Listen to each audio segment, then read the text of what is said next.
சாந்தி சிட்டுக்குருவி சேனல் நேயர்களுக்கு வணக்கம். இப்போ வயிற்றுப்புண் குடல் புண் ஆறுவதற்கு கஞ்சி சொல்ல போறேன். அதுக்கு என்ன தேவைன்றது சொல்றேன். கஞ்சிக்கு தேவையான பொருட்கள்: தேங்காய், நொய், புழுங்கல் அரிசி நொய், அரிசி கடையில் கிடைக்கும் புழுங்கல் அரிசி நொய், கசகசா, பைத்தம் பருப்பு, பாதாம் பருப்பு, புதினா. இதை வச்சு தான் நான் இப்போ வயிற்றுப்புண் ஆறக்கூடிய கஞ்சி செய்ய போகிறேன். இப்போ ஒரு காலி பாத்திரத்தை எடுத்து பாருங்கள், இது சின்ன டம்ளர். இந்த சின்ன டம்ளரில் நொய் எடுத்துக்கிறேன்.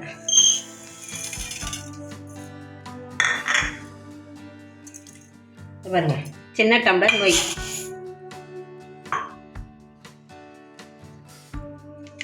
பைத்தம் பருப்பு 2 ஸ்பூன் போடுறேன், பெரிய ஸ்பூன் 2 ஸ்பூன், அவ்வளோதான். இப்போ தண்ணி ஊற்றி இதை நல்லா கழுவிடுறேன். இப்போ பாருங்க, நல்லா கழுவிட்டேன். நொய்யும் பைத்தம் பருப்பையும் கழுவிட்டேன். இப்போது 1/2 லிட்டர் தண்ணிக்கு ஊற்றுறேன். 1/2 லிட்டர் தண்ணி ஊற்றி கேஸை பற்ற வைக்கிறேன். இது கொதிக்கிட்டோன்ட்டு சிம்மில் வச்சுட்டு அப்பப்போ நம்ம கலரி விடணும்.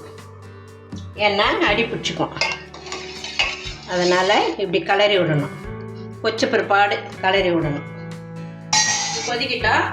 அதுக்குள்ளே பாதாம் பருப்புக்கு தோலை எடுத்துடணும். அதுக்கு கொஞ்சம் சுட தண்ணி வச்சு அதில் இந்த பருப்பை போட்டோம்னா, தண்ணி சுடட்டோன்னு பருப்பை போட்டோம்னா அந்த தோலை எடுத்துடலாம். தண்ணி கொதிக்கிட்டோம்.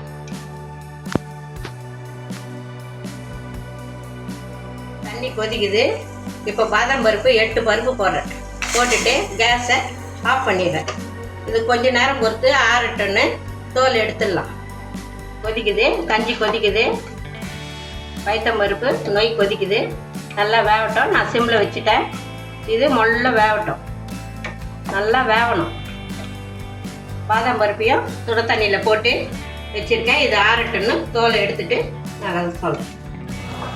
இப்போ பாருங்கள், சிம்லேயே வச்சு அப்படியே மொள்ள வந்துடுச்சு. இப்போ அதுக்குள்ளே பாதாம் பருப்பை உரிச்சிக்கலாம். தோலை எடுத்துடலாம். இது எடுத்தாலே வந்துடும்.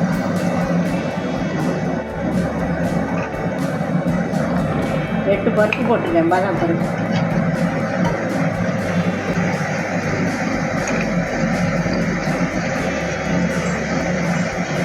இந்த ஸ்பூனால் 1 ஸ்பூன் கசகசா போடுறேன்.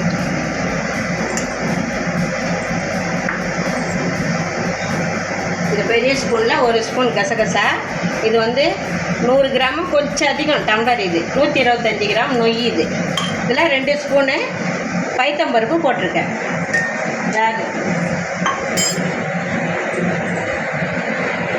ஏன்னா உங்களுக்கு விளக்கமாக தெரியணும், அதுக்காக தான். தேங்காய் உள்ளதான் போடுறேன். தேங்காய் ஒரு 3 சில்லி போடுறேன்.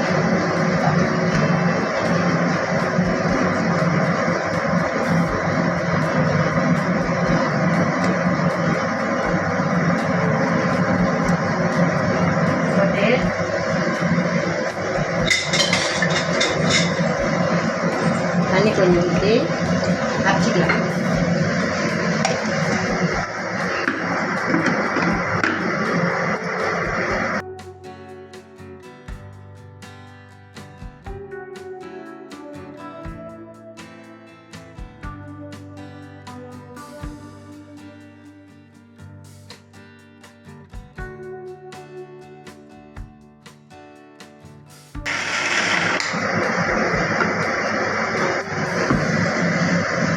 பாருங்க, அச்சாச்சு.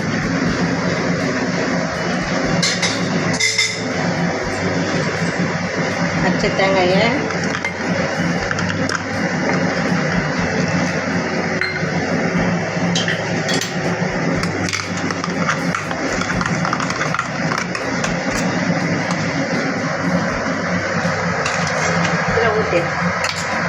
கஞ்சியில் ஊற்றிடும்.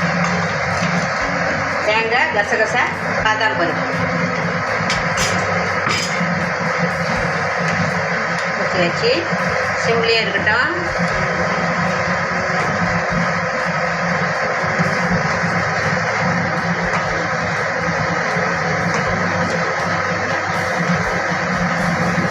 இப்போது தேவையான கஞ்சிக்கு தேவையான உப்பு போட்டுக்கணும்.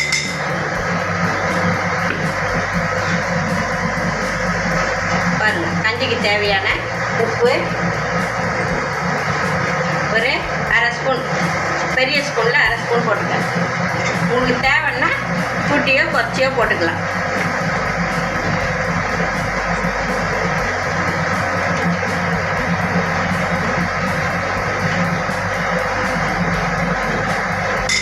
இந்த கஞ்சி வாயிலேருந்து ஆசன வாய் வரைக்கும் ரணம் புண்ணு, நமக்கு காரமே படாது, அதெல்லாம் சரியாகும். புதினாவிலையும் வயிறு ரணம் ஆறக்கூடிய தன்மை இருக்குது, பசி எடுக்கிற தன்மை இருக்குது. பசி எடுக்காமல் இருக்குது பாருங்க, சாப்பிடவே முடியாது. அவங்களுக்கெல்லாமோ இந்த கஞ்சி நல்லது.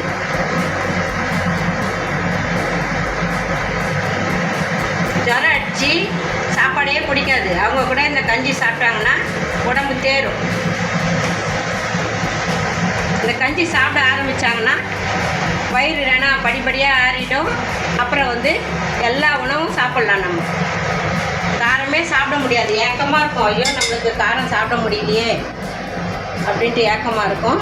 இந்த கஞ்சி பல விதத்தில் நமக்கு உள்ளே இருக்கிற குடல், வாய்ப்புண்ணு, வயிற்றுப்புண்ணு, நெஞ்சு எரிச்சல் எல்லாமே சரியாகும். கஞ்சி ரெடி ஆகிடுச்சு. கேஸை ஆஃப் பண்ணிடுறேன். ஆஃப் பண்ணிவிட்டு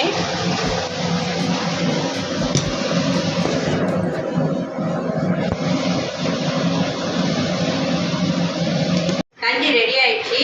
இதை சாப்பிட்டுட்டு எப்படி இருக்குதுன்னு எனக்கே கமெண்ட் பண்ணுங்கள். காஞ்சி சிட்டுக்குருவி சேனலுக்கு லைக் பண்ணுங்கள், ஷேர் பண்ணுங்கள், கமெண்ட் பண்ணுங்கள், சப்ஸ்கிரைப் பண்ணுங்கள்.